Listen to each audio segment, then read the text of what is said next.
All right. Welcome to Political Head Trauma, where if Head Trauma had a podcast, it would sound just like this. We have a packed show today. We have Joey Laningbrunner, and I'm going to have to ask him exactly how to say that. After him, we've got him for an hour, and then we've got our Congresswoman Celeste Malloy coming on. Yeah, she came in at the last minute. We reached out to her regarding her vote, and she said, I said, will you be on the show? We have a lot of people that have questions, and we actually just reached out, and you wouldn't believe it. She said, I'll be on tomorrow. So yeah, she's coming right on with us. And then we've got Carrie Bartholomew, and she's running for the USB a little further down south, but we still want to give her a shout out. Hopefully everyone picks up on this, but we're going to bring Joey on now. Joey specializes in running away. So let's bring him on. All right, Joey, how are you doing? Doing absolutely amazing. And you guys? We're doing good. We're doing good. We're just running through all the fun stuff that has to deal with everything here. But I got to adjust your sound a little bit. But tell us, first of all, tell us how to pronounce your last name. So it's much easier than it comes off to be. So it's a very German last name, but it's Langenbrunner. Langenbrunner. Okay. Perfect. Yeah.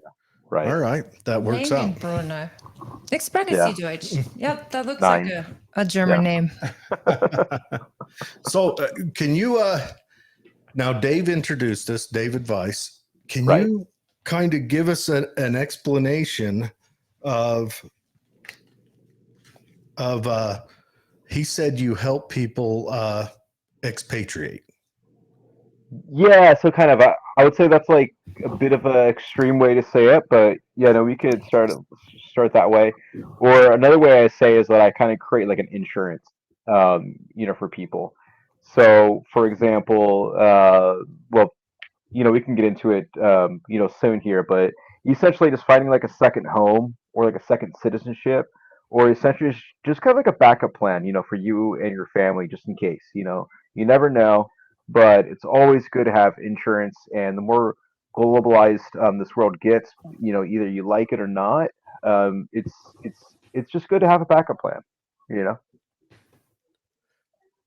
So are you kind of like so do you like set up like I don't know, I guess to sound hippie-ish, do you do like a holistic plan, like we're going to find you real estate, we're going to find you a bank, we're going to go through the process of getting a passport, start looking at citizenship, things like that?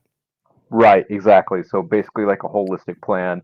So for example, I got a lot of clients who want to just get like a second home in, let's say in Mexico City or something like that. We'll help them get a residency, get a bank account, help them with the papers and stuff like that.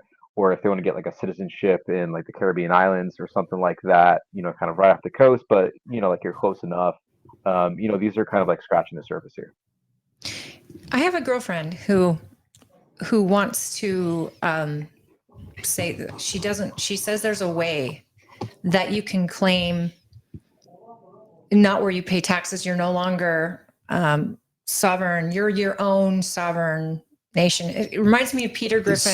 Sovereign citizenship. Yeah. That's how you become target practice. That's what I thought. But is that something that people can actually do in this country to where they are sovereign and they don't pay taxes to the United States? So my first reaction is no. Mine too. The only way to really get out of paying. Okay, so like here, I'll tell my clients there's 3 ways to really reduce your taxes, and I say reduce. One, you can move to Puerto Rico. I'm sure you guys know that. I didn't. But tell me more. So essentially, you guys can move to Puerto Rico, and you just pay taxes to Puerto Rico and not the federal government anymore. You pay no capital gains. Wait a second. A lot of wealthy people go to Puerto Rico. It's not a state, so you get no direct federal tax from Puerto Correct. Rico, unlike the rest of us here under, what is it, the 17th Amendment? Or is Correct. it the 16th, where we just get Do you have to claim citizenship molested? in Puerto Rico? Oh, so Puerto Ricans are actually U.S. citizens. So there's no way How did nothing they you have to dodge? Essentially, change. so you essentially just move there, just like the similar, if you're moving from Utah to Idaho or Idaho to California or whatever, it's the same thing. The only difference is you're essentially changing your tax residency from a state to Puerto Rico. And when you do that, you essentially, there's basically like this loophole because it's not a state, Yeah. but they're not their own sovereign country. It's U.S. soil. That might be controversial to some Puerto Ricans, but it is what it is. So essentially, people will go there to essentially not pay a lot of capital gains. So, like for example, like a lot of crypto people, they've been there for years and paying zero tax on their capital gains, um, no federal income tax, but they're paying like maybe 4% or so, depending on your situation, to Puerto Rico. But here's the catch: you actually have to live on the island, so you have to stay there 6 months out of a year, and that's where people have issues with. 'Cause you're stuck on an island, Right. and And if their and the business culture is in the States, they're still paying taxes in the States on their business.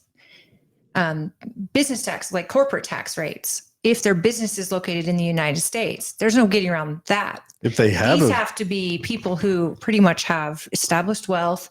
They've got their capital gains coming in, and they are willing to live in Puerto Rico. what for if half you the have year. an online business? You station it there. All you need is the servers. And then winters in Puerto Rico doesn't sound half bad. Is Puerto Rico like a crappy place to be? What about it? Yes, that's a great question. So I mean, you kind of do have some crappy places. I'm not gonna lie. There's some places that are not nearly as developed as the U.S. But then again, you do have some kind of like neighborhoods that are really really nice. And the issue is that you have, they'll call us like gringos and stuff like that. There's gringo communities that are kind of gated off, and then like the locals and natives kind of over here. So you have that big wealth gap there, and so I didn't feel necessarily comfortable moving there with like that kind of gap. You can kind of feel it, but basically you can have your own gated off community. I mean, I'm sure you guys know of, let's say, like Peter Schiff. Mm-hmm. Yeah, Peter I Schiff know was he down moved down there. there.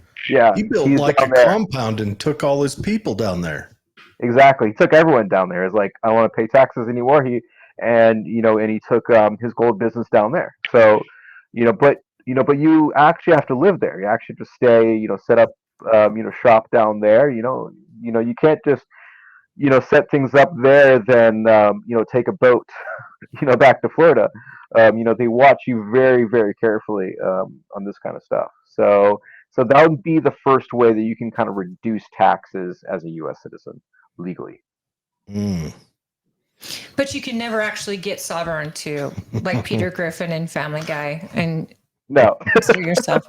See, and no. I didn't think so, but this friend of mine was like, no, you go to lawyers and you do this and this, and I just like, if this was an option, everyone would do this. Right, right. No, I mean they got to pay down their debt. They need collateral for the debt, which that's a whole nother conversation. Yeah, truth. And then the second way to reduce taxes is that if you are actually outside of the U.S., okay, there is this law called basically the Foreign Earned Income Exclusion, FEIE, for your listeners.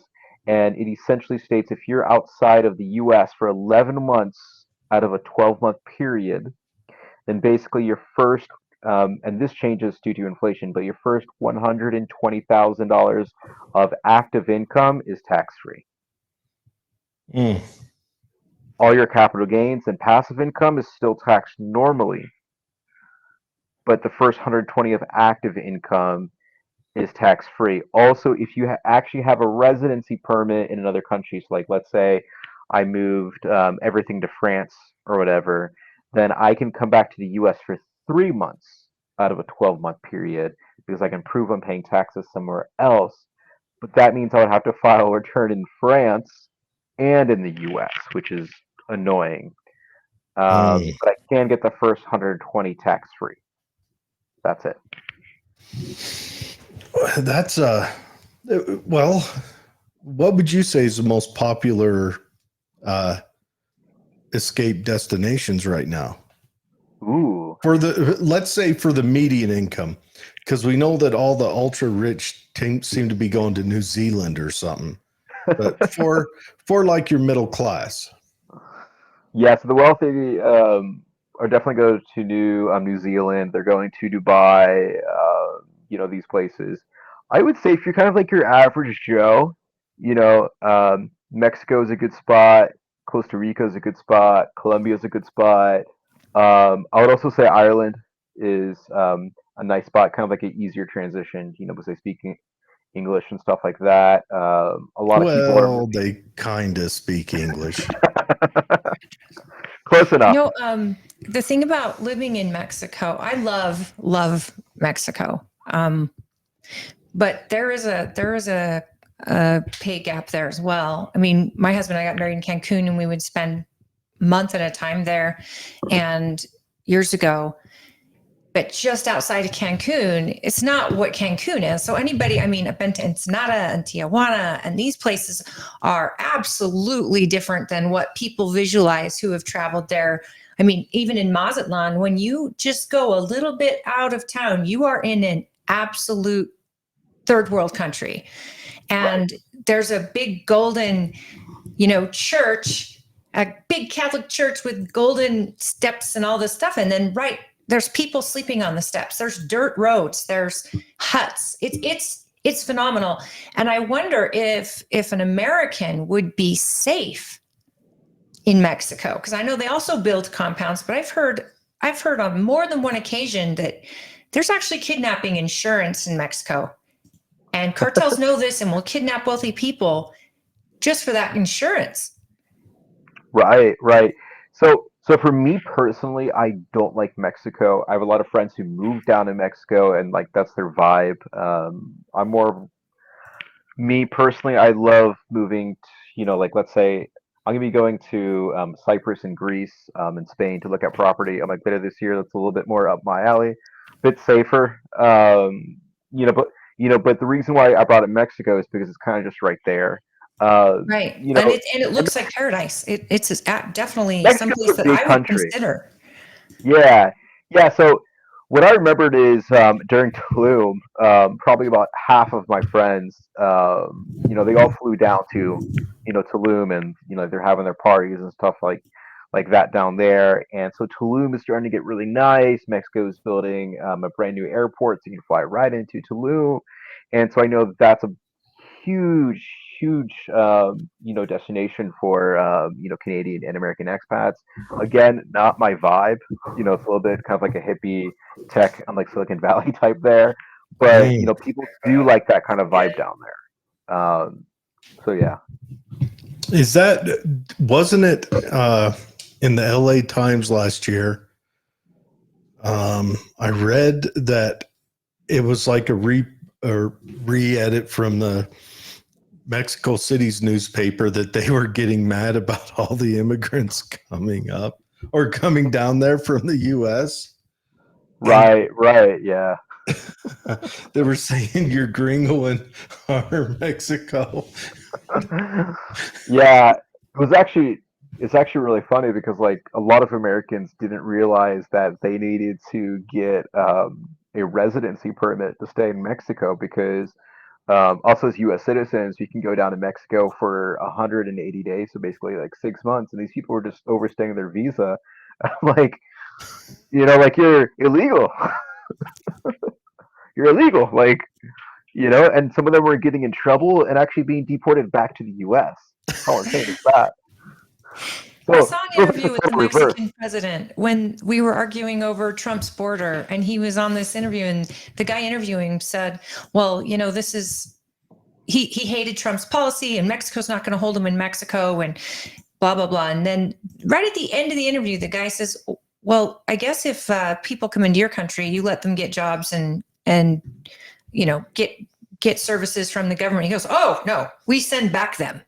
We find them in our country. We send back them. And I was like, oh, the irony here. You're sovereign, but we're not. That's crazy. Right. I've been in Germany where we've applied for a green card to open our business, and we automatically paid 19% right off the top. But then businesses, there's so much red tape. And then they told us, you're not going to get citizenship here. So you're going to have to apply for a green card every year, and you have to leave after 6 weeks. And we're just like, how do we run a business that way? Yeah. Well, if you need help getting a residence in Europe, we can talk about that here. So there's a few programs. It's like for me, as I said before, I love living in Europe. I think the south of Europe is great. Germany, a lot of good, hardworking people there too, but a little too cold for my taste. But Yeah. what's really cool about the EU, especially like the Schengen area, so there's like 20 plus countries that are all part of Schengen, and you can kind of think about them as U.S. states. I mean, it's very different, but essentially, if you get a residency permit in Germany, you can basically just kind of hang out in Italy, and no one would really know because you just fly there or take a train or or something like that, and and the border's open, completely open. So basically, what I tell my clients, like, hey, I can get you kind of like the easiest residency to get into Schengen, to the EU, and you can go live and do whatever you want, once you're inside. So Germany has a lot of red tape, unfortunately. But there's a lot of cool stuff there too as well. Hold on, you're telling me Germany is very strict and bureaucratic? Who knew? Very. I love Germany. Who knew? I love it. I love it too, but since I'm part German, I try to go through my heritage and try to claim, what I thought I can get, citizenship there because, Yeah. Dual, but it's and they hard. wouldn't allow me, and they wouldn't know. Yeah, My yeah. husband was born there. And they still wouldn't because give it he to was him, born yeah. on the military base, because my mother-in-law was pure German all of her way back, and his father was a military man, but because he was born on the base and not in the hospital, they won't give him dual It was the bases. American Oh, okay. soil, Yeah. which is crazy. I mean, it's crazy, but they're also highly particular. But Germany is suffering a lot right now from the immigration that's come across, the illegal immigration they've had no control over. I know. I know. I tell it was like I have a lot of friends in Germany, and I tell them all the time. I'm like, hey, I'm here in the U.S. I'm German, but I wasn't allowed. But you're taking all these illegals.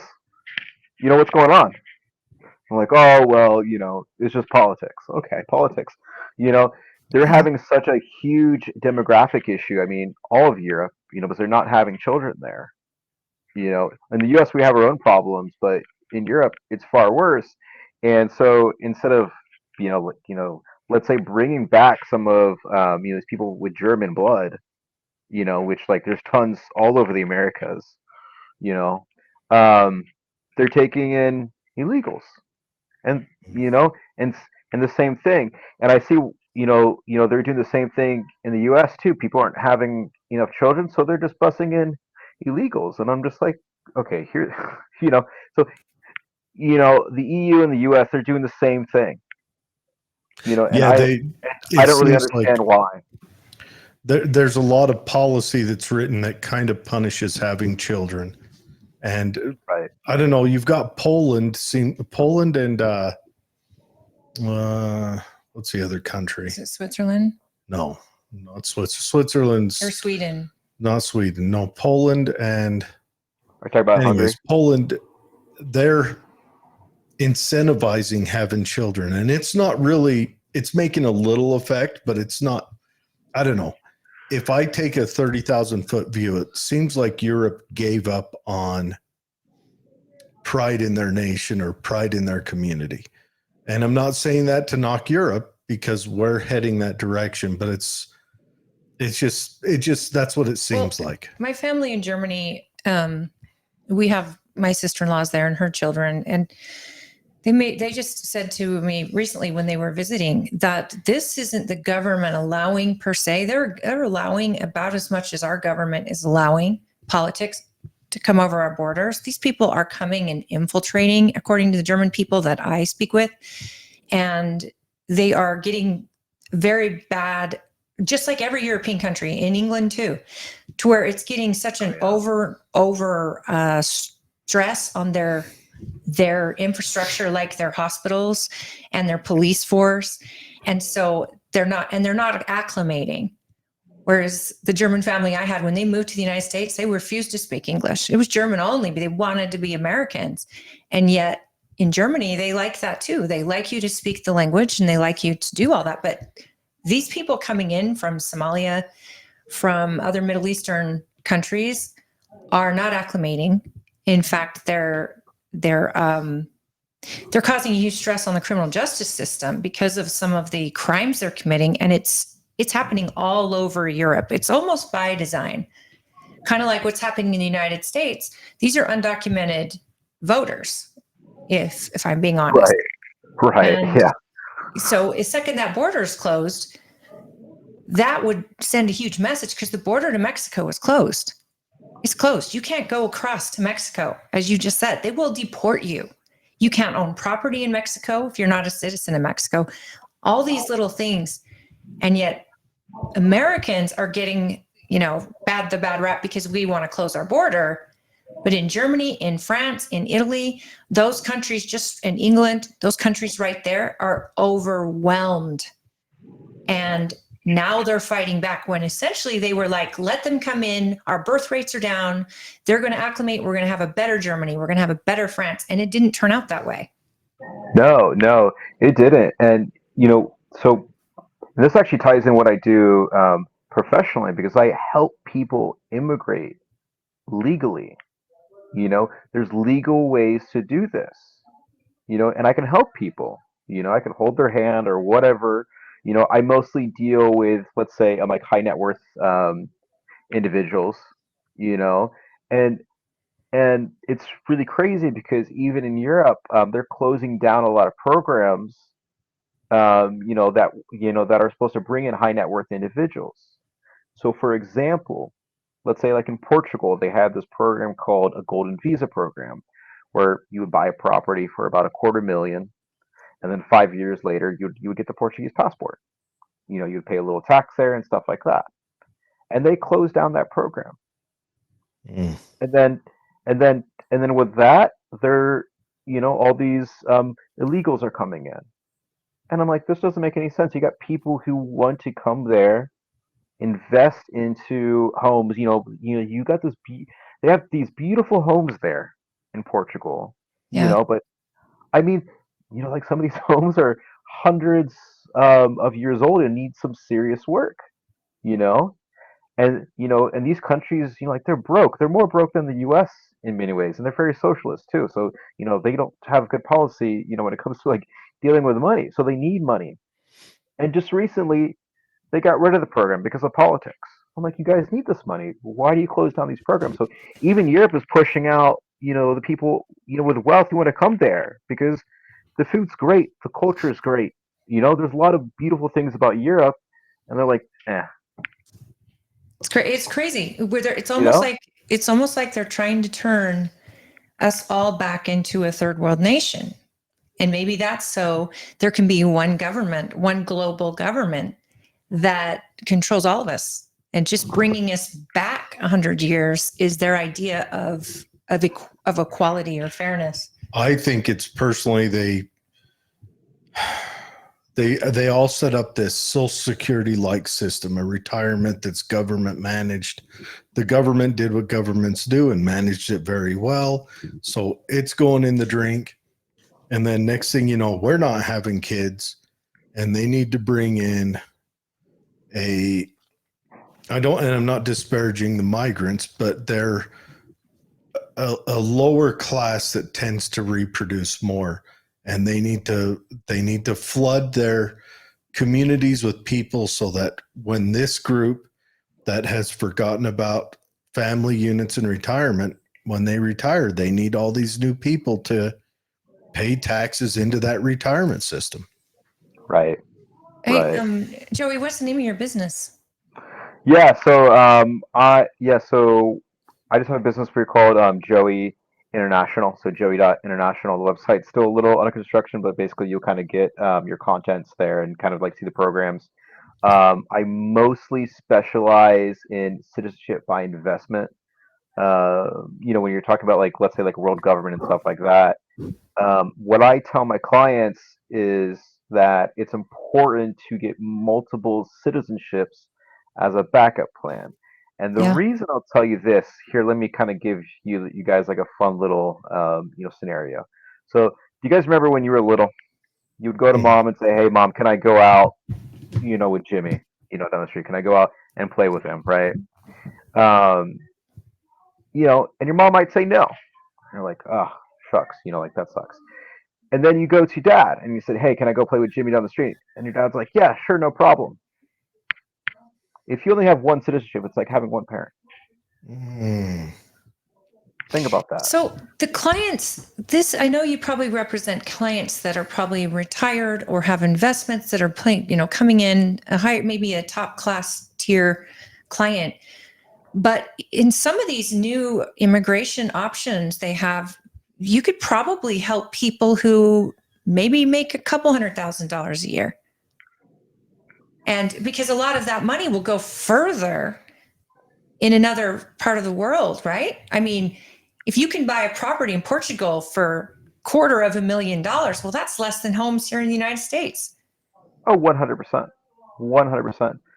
So for example, one of the top programs I do, there's 5 islands in the Caribbean. They all speak English. It's all English common law. They're actually part of the British Commonwealth. So they're essentially protected by the UK.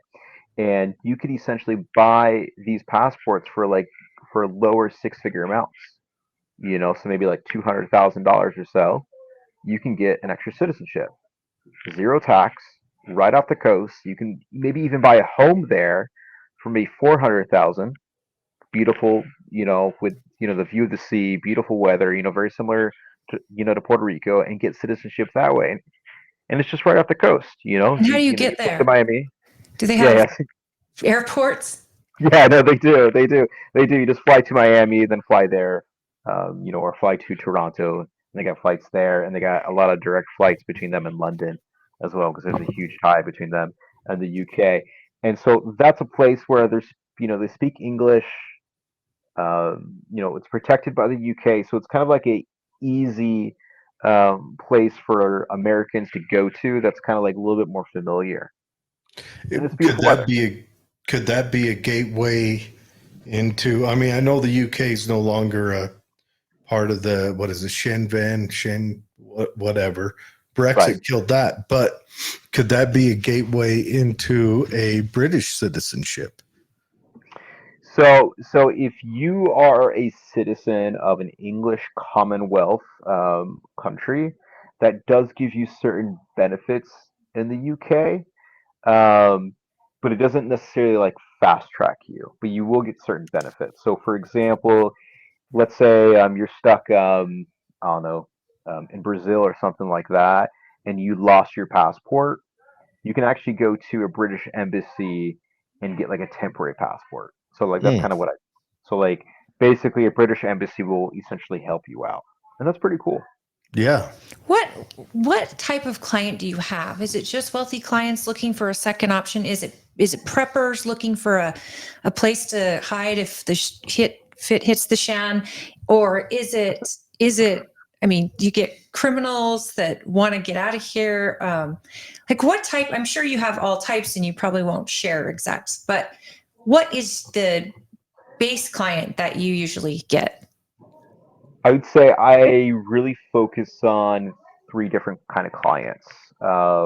And I will, first say, if someone's applying for one of these citizenships, they do immense amount of background checks to make sure that they're not a felon, that they're not Interpol, but they're not laundering money or anything like that. To be Oh, perfectly imagine if our country did that. right. Yeah. So there is very strict due diligence. So my three main customers, I mostly focus on the U.S. market, but I can sell this, to really anyone in the world, basically. I would say the first one is just kind of like your average, like middle class family. You know, let's say they have a home that's now worth, like $1 million because with inflation and everything like that, your house is worth $1 million. I had a client the other day actually take out like 150 out of their home, and then they're applying for citizenship this way. You Mm. know, they still got low rates, and and they don't care. My second type of client is mostly like, let's say, like an entrepreneur that works a little bit more remote. They might be in the tech world, or this and that and stuff like that, or maybe they had to exit in a company, and so they just have some extra money that they want to, kind of protect and have kind of like a backup insurance plan. And then my third would, definitely be kind of like the high net worth, people who have like, let's say like 10 million plus dollars or stuff like that. And the cool thing about these citizenships is that you could include your whole family. Sometimes you can include like your grandma, your grandpa, or certain situations like this, and basically just get like a holistic insurance plan for your family. Hmm. Yeah, I was about to say it seems like the kind of the tech world, those would be the guys where their job isn't dependent on them being in any one location.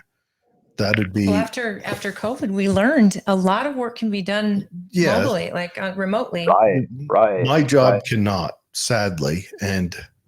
But a lot of the people who deal in tech, I mean, a lot of them kind of practice that in CONUS, but maybe a few of them contacted you and now the Google administrators living in Tahiti or something. Do No, you no, exactly right. Yeah. do you take a percentage? Like what do you charge? Yeah, so essentially I get a commission. So I charge kind of like a consulting fee, and then I'll get a kickback from the government, for like full Are you a transparency. lawyer? No, I'm not. So basically just a consultant, and then I deal with registered lawyers on the ground. Okay, so you just have the know-how to get through some red tape and all of that.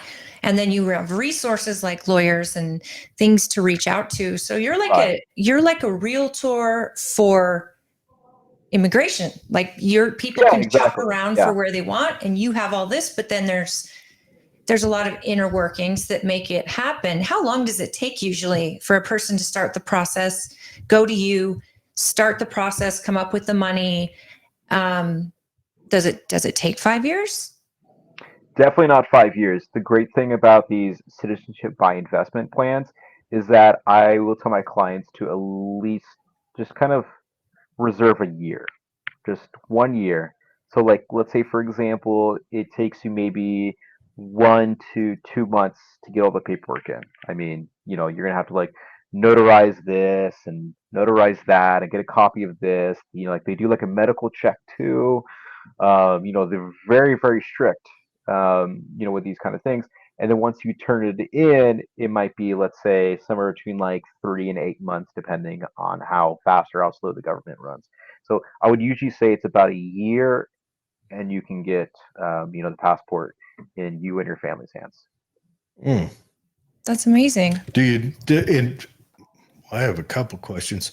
Do How many countries or do most countries require the passport before the purchase of real estate, or do you also is that something that could be done at the same time or prior, or how does that work?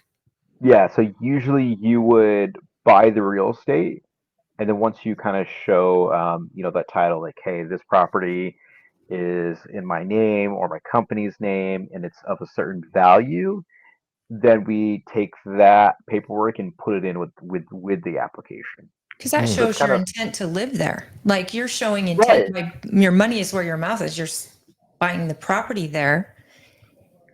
Is it common for people to buy real estate and not move there, but use that as an investment somewhere else?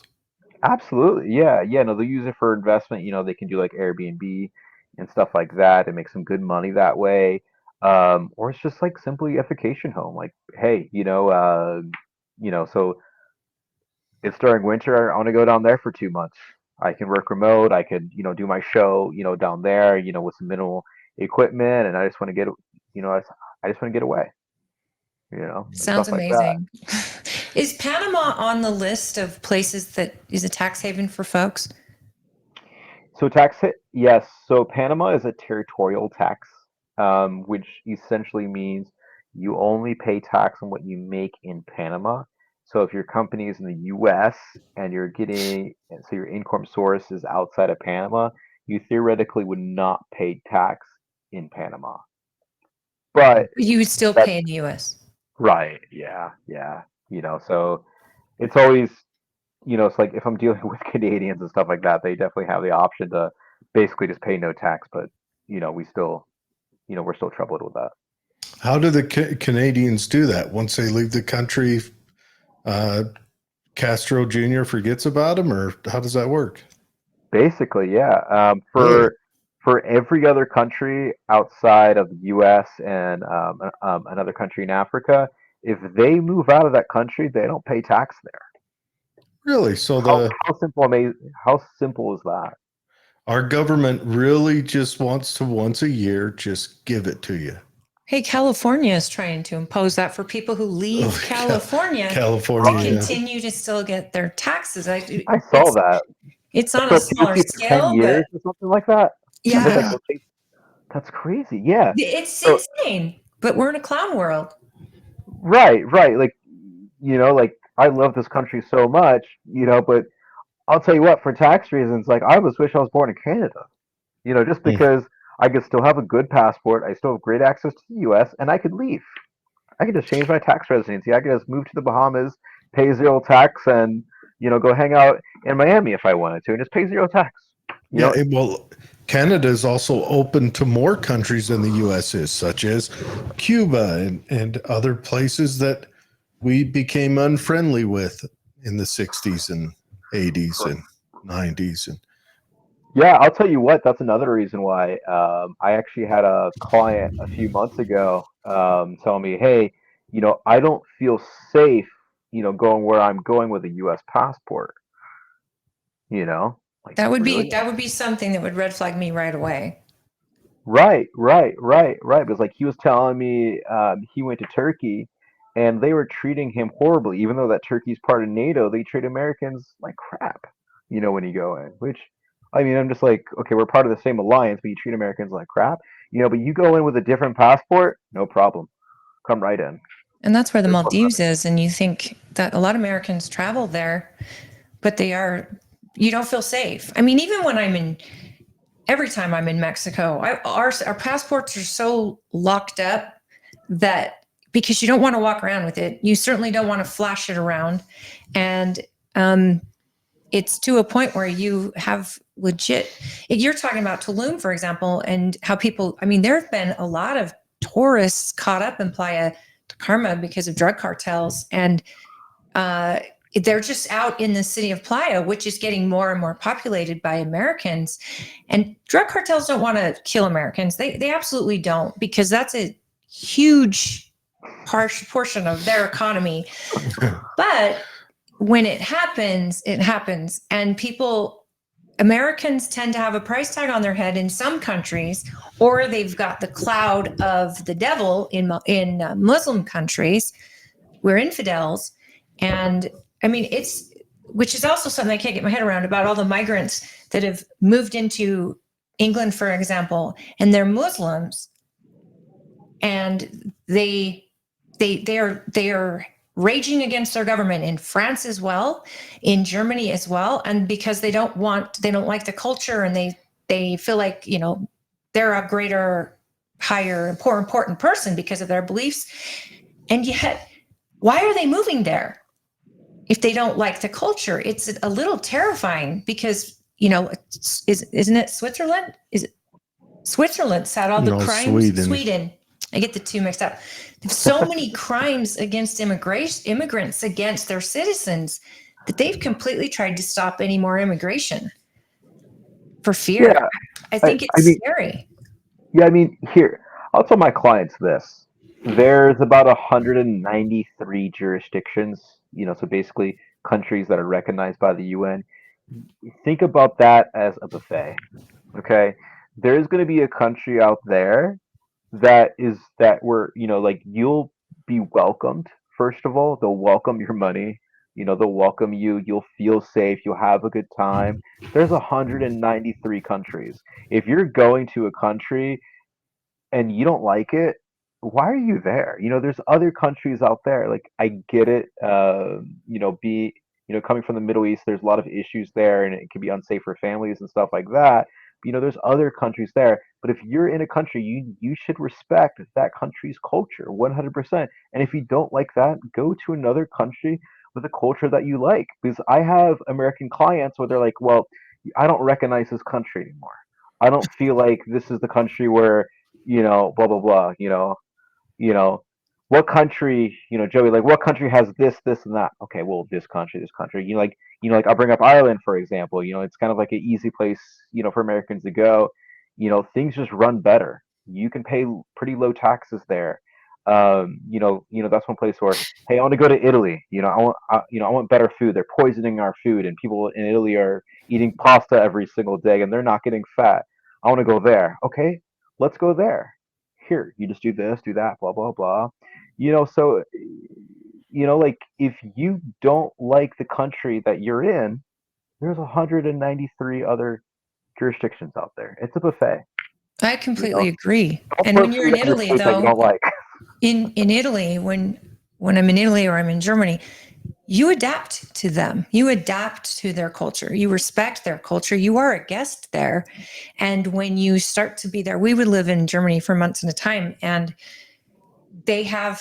you don't go to lunch, at our lunchtime, because they go home and close their business and take some time off. And Italy too. It's like siesta in the middle of the afternoon. And you're like, wow, why aren't they open? You don't care and call them and yell at them. You're in their culture. You're at their time. And yes, you stop for a coffee in the middle of a road trip because it's time for coffee or tea. And so you adapt. And that's what makes the experience so amazing. Is there any countries you avoid? Any countries avoid? My clients are definitely not trying to move to China or Russia for sure. Afghanistan. Ukraine right now is a little sketchy, probably.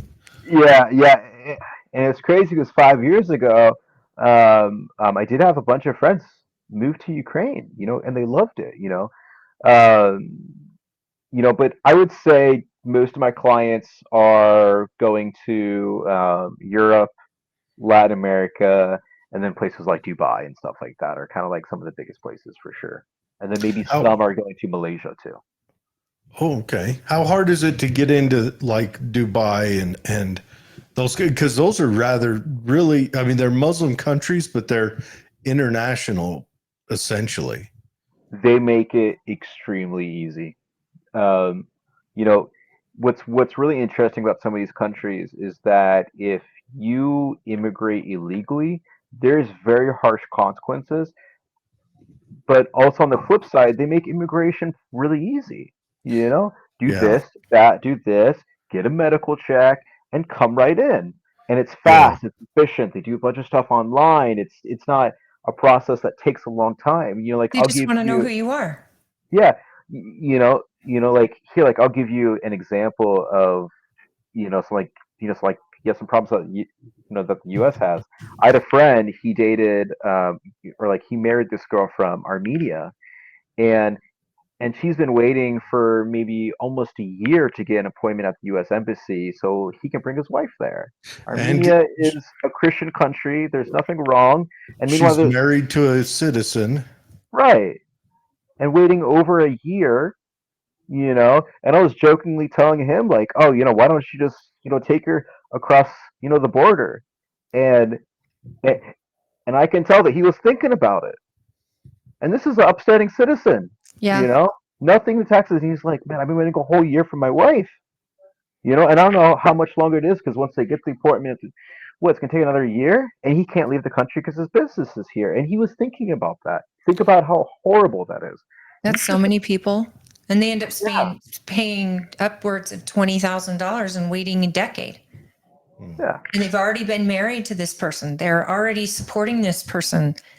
Some of them have children with this person, and because their children can't be born on American soil because their wife is in another country waiting for citizenship, now it's double the work to get your American child over. And it's so messed up because we know we definitely need reform in our immigration policy. And when you talk about Dubai, and my cousin lived in Dubai for a long time, and again, the culture is a little different. But it's so focused on the international community and making it a great place where wealth and everything is appreciated. And you get to a point where when you have a system like that, where they want people, but they want good people and they want to make sure they're healthy people, and then it's a fast track in. Why is America not leading the charge on that with technology to be able to vet people with the ability to take a retina scan? Why isn't America doing all this magical DNA stuff? if they want, and the FBI database? We should be able to get people in within a month. You know, we used to have kind of like this Ellis Island approach, where people would come in, they would do the medical check, they would do this, they would do that, and then they're in. Like, hey, here's the legal way to do it. It's, easy to do and stuff. Well, like, I don't want to say easy, but if you do this, do that, boom, done, and that's it. It's Okay, very, we're very we're simple. looking at your website and it's beautiful. Yeah, you got Liberland on there. That's how Dave. I was wondering, has Dave hit you up about getting him to Liberland yet? I've been involved with the Liberland project since 2017. I currently serve as a ambassador at large, actually. So that's Okay, how. so with Liberland, I just got a question. It sounds amazing to be able to go and plant your flag and maybe build a property and all of that, but I don't know how people get the resources there. And then I'm worried they'll be conquered at any given moment by the governments around them. Is that something that is a real concern, or is that getting kind of covered with your ambassadorship? I think every day that goes by, our claim gets more and more solid. So for probably the past year or so, we've kind of had a continuous settlement on the territory of Liberland, and they've been able to stay there for about a year now. So that's a really, really good sign, because legally that land is not Croatia, it's not Serbia. If your listeners know about the Liberland project, it was essentially those land that was unclaimed between Serbia and Croatia. Serbia and Croatia are in southeast Europe, and due to a border dispute, blah blah blah, the small little piece of land, about 7 square kilometers. It's not big, but it's big enough for just kind of like a city for maybe like 120,000 people or so. So it's not small. Uh, you know, Things have been going in the right direction. Slow, but slow and steady, wins the race, with these kind of things. So it's one of those things where I really see, if God blesses me with children one day, my children will be able to really, really see kind of like the fruits of what we've been building all these years. It's kind of amazing. Of course, I always have that fear. I would love the idea. I love the idea of a new opportunity to build a new community. But in today's world, I worry about if it got too great. And I saw the show where they went over the Constitution, or the proposal of the Constitution to Liberland, and I was like, well, this sounds fine. Sounds just fine. But are you going to have a military? Are you going to have police? How are resources going to get through? And if resources get cut off by another country just out of spite, will you be recognized by the UN? Who cares if you are? But I don't care about the UN. But I think that Americans and a lot of other people, because we're usually the last hope, right, for freedom and for entrepreneurship or business. we've always said, where do we go from here? If America falls, where else do we go? The thought of there being a place that Americans could go, lay claim, and just start over, it's kind of exciting. Not that I want to. I want to fix it here first, but It runs in our blood, we're a rebellious people, and this is something that we really need to hold dear. That this is what makes us Americans. Now, what I'll tell you, kind of answer your question, like, oh, like where do we go? And let's say for a country, let's say like Georgia. So Georgia was a former Soviet Union country, and 30, 40 years ago, you would not want to be there. Today, things get done in a very efficient way. They have low taxes, these kind of things. So it's a place that you could go now. So, no taxes? I mean, Oh, it's taxes. like 1% tax, it's like very low tax. So there's other places that are basically cashing in on the fact that the U.S. is going down. So there's other places you can go to. The world's starting to Georgia. become more competitive. That's Yeah. Not that is the a state, country I not the never state would have system. thought would Exactly. be a place that isn't it freezing there though? Yeah, I wouldn't go there personally. I mean, you still have to deal with like Well- Soviet Union weather. Aren't they? Well, Georgia's south of Moscow. It's not freezing, but aren't they like leaning hard into capitalism too because they saw the other side? Yeah, and that's another thing. We've seen these countries that have been super communist or socialist. Just if you guys think of like a pendulum, it's just like swinging, very radical in the other direction, while you see the West is swinging very much, in the direction of the left. And I'm just like, okay, you got all these countries that lived through this communism and socialist and all these kind of principles that we're trying to fight here in the U.S. and they realized how crappy it was, and they're like, okay, we're doing the exact opposite because that didn't work. Mm. Yeah. That I've heard that a lot about all of them. They may not all be moving the same, but they're all playing capitalism. Most of them are trying to have strong property rights. I mean, I've heard Romania is that way as well. Yeah, a lot of Romania had Eastern an European awful. countries are the same. Like let's say even like a country like Poland. Poland Mhm. is they're building one of the tallest buildings in all of the EU in Warsaw right now, in Poland. They're gonna have they're gonna have a higher building in Warsaw compared to Germany, for like a skyscraper. Poland is on the up and up because they learned, they rejected communism. Well, and are they lived rejecting under it. socialism? Because some of these countries know they go bankrupt. I mean, Venezuela is a perfect example. Where you have it all, Right. you have it all, and then your politics destroys you. Right. And socialist countries eventually run out of other people's money. I mean, Well it's said. simple. Wow, Joey. So I know we only got about 5 minutes left. Tell us what would you like to tell our listeners and our viewers before we end this? So what I would like to tell people is that it's important to have a backup plan for you and your family. I got friends who are building bunkers and prepping food and stuff like that. But you know, I get it. But to me, that's not very practical and it's not really sexy.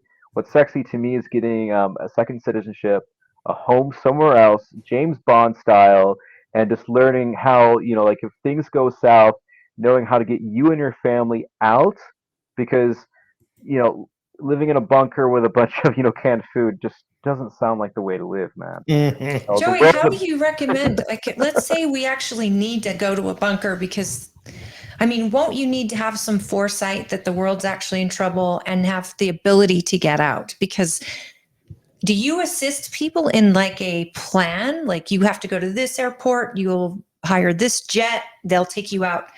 Do you go that in depth? I do not, but that is a really great idea. But you bring up a funny thing about foresight. I mean, there's a reason why you guys are doing the show. There's a reason why I'm here, and there's a reason why all your listeners are listening, because we all have foresight that something's going on, That's and so these things, true. so I mean, here's your warning. Is it going to happen tomorrow? No. And do I think like the U.S. is going to fall, the next 5, 10 years? No, I'm not like a doomer, but in 30 years from now, what's going to be the situation?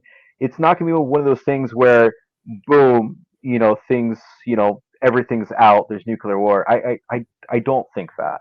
You'll have plenty of time to get things going, but these things take time because you never know when another COVID thing is going to happen.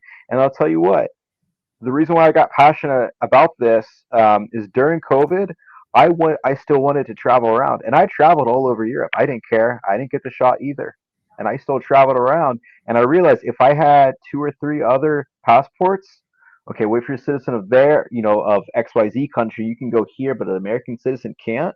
Hmm. I was like, this is my ability to travel. This was my fundamental belief. You know, just It's Mm. amazing that travel. it's created a whole new, so many different business opportunities because of, Market. yeah, it's created its own market. Your business, like, here's something that I was thinking about when my children were very young.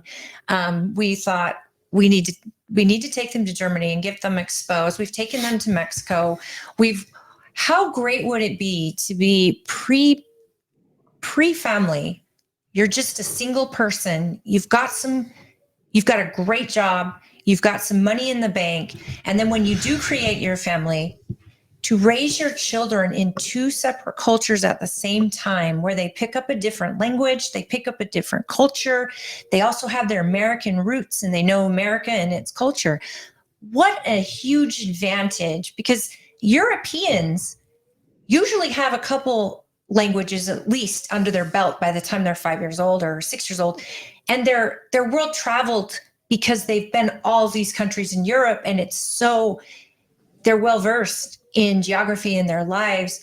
And yet in America, we're lucky if we see another state, let alone travel to a different country, and we're culture shocked by it, and then we don't understand why all these people don't speak English, and you're like, there's so many different countries with so many different languages. What an opportunity to get your kids in 2 different lives. That Right. would be Exactly. huge to me. I mean, I could see this before my kids were born. We actually thought of this, but unfortunately, financially, weren't able to do it because our business and everything went under. But when it happens, if you ever have the opportunity to raise your child in a dual culture, I think that you give them far more advantages that way. Exactly. Well said. Well I have said. one last question. Where's your escape place? My escape place, I actually this year I'm gonna be traveling to the south of Europe, and I'm gonna be looking at property in Spain, Italy, Greece, and Cyprus, Hmm. and trying to get basically. It's gonna just start off as like a vacation home, but it'll be kind of like my backup, and I'll get a residency permit that way. Perfect. Yeah, I was looking at your website and you had Philippines on there. Beautiful place. Absolutely. Malta, uh, El Salvador, just all these just beautiful places that, man. So China, what is their deal? They don't let Americans get citizenship there, like absolute, or you Uh, just wouldn't want to live there because it's communist China. I don't know if they'll. I doubt it. They'll give you like citizenship in China. I don't know who in their right mind Would would want want it. something like that. But I will say, there's still a lot of job opportunities. In some places there, it is safer. They have more economic freedom than us. They Oh don't. yeah, and they'll take your business all day long, and they'll give you far less taxes, and they're communist China. Right, right. We have more social freedoms, but they have more economic freedom. So they don't have the freedom of speech and these kind of things. But you know, I would say like you can set up a business there and make some good money too. But I would not become a citizen of there, for sure not.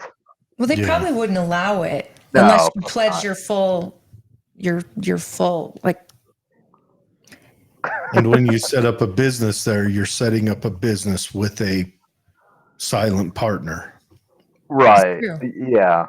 Yeah, that's, you know, that's for some people. I wouldn't recommend it, but if you're making a factory or I don't know, like the new iPhone there or something Yeah. like that, it Well, might they be a good created a spot. city. They created an entire city to build the Right. iPhone. So my mom and our one of our sweet viewers, I hope, I mean, I guess she's kind of right. She says, I'll be gone in 30 years to think about my own life, but my children and grandchildren need to plan for this.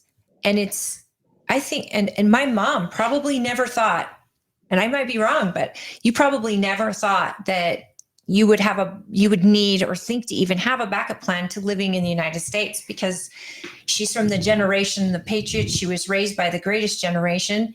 And so here she's thinking, there's nowhere else after this. This is the light on the hill, the beacon of light. But now that she's seeing where the country has gone, and what, there's so many questions out there for, sorry, boomers, and for our Gen Xers, and millennials are the ones reflecting the questions and not reproducing and having kids, and then the Gen Zs are like, get hell with that. The country's going to be gone because climate change. We're not reproducing, and eventually, it's going to be such a weird world in 30 years that, like you said, maybe not tomorrow, maybe not 5 years, but I challenge anyone, in the way we're living now in this clown world, you can project what 30 years from now looks like. I don't think, I know what it looks like to you. It's like we're fighting wars with sticks and rocks at that point. No, my thing is more like my biggest concern is an economic collapse. But which is like the And fall of Rome. I think that's going to hit everywhere. Well, if we fall, doesn't the rest of the world fall? Yeah. Yeah, no, there's Your mom says Tuscany. Go ahead. your mom said Tuscany sounds wonderful. Maybe. Yeah, Mom, we should go to Tuscany. But no, I just don't see how we can look. The two major economies in the world, both right now, are over leveraged and leveraging more and more because they're not even looking for a way out. They say they are, but they're not, because they can't. They don't care. They don't care. Their political will, and also, I'm going to say it outright, and this is both Republicans and Democrats, they're making money off further leveraging. They're getting rich, and so they are stealing the silverware as the Titanic sinks. Correct. Yeah. So that's where we are, and they're going to ride us. They're going to ride us into the ground to, I think, on our side, to where the rest of the world doesn't trust the dollar. We lose dollar dominance, and then we get to see what that new world looks like. Well, here, I'll tell you this: if the Titanic is really sinking, just know that us as a human species, we overall, I'm very optimistic, and we do like to build beautiful things. And so there right now there's other Titanics, there's other boats, there's other ships that are being built. Go set up shop in one of those boats, before the Titanic goes down. That's brilliant. Really, What? because yeah. Anyways. Well, it seems like you could do it too, pretty affordably for what Americans make on average. It sounds like something that even any middle class person could do if it was really important to them. I mean, they might sacrifice a little here, a little there, but it sounds doable as long as they're able to work probably remotely and continue to keep their job somehow. Yeah, I mean, how much is your physical safety worth? Mm-hmm. You might have all the money in the world, or I tell, some of my friends that have, tens of millions of dollars in Bitcoin and stuff like that. And they're like, well, yeah, the government can't touch my money because I have Bitcoin or whatever. And I'm like, well, how about your physical self if you're still here? Yeah. Well, not just physical self, but your ability to live the life how you choose to live it. Yeah. Do you add into your portfolio looking at, if someone comes to you and they say, look, this is my profession, this is what I do you have a means to look into saying, all right, these are the locations where you will prosper the most at? Absolutely. Because it depends on the type of business that they do. Like for some people, maybe Dubai is a really good option because just like the kind of clientele, like the kind of people that are living in Dubai, maybe that's a good option, or maybe London is the best, or Or maybe Morocco is Cyprus. the best. Yeah, or Cyprus, Cyprus has or a ton of businesses, LLCs that go out of Cyprus. Now, they're not all good, some are nefarious, but right. Cyprus has got really great business, easy business licensing laws and that are very business friendly. How is Cyprus with that argument between Turkey and Greece? So I've actually studied this a lot because Cyprus is kind of like my top place where I'd love to go, because they speak English a lot there. The weather's great, blah, blah, blah. But that situation, I mean, it's definitely not a good situation, but it's one of those things where you have two UK bases in Cyprus, and then you have UN jurisdiction that kind of separates the north from the south side, between the Turks and the Greeks. With the Cypriots, and that part's EU, and it's just been kind of at a standstill for multiple decades now.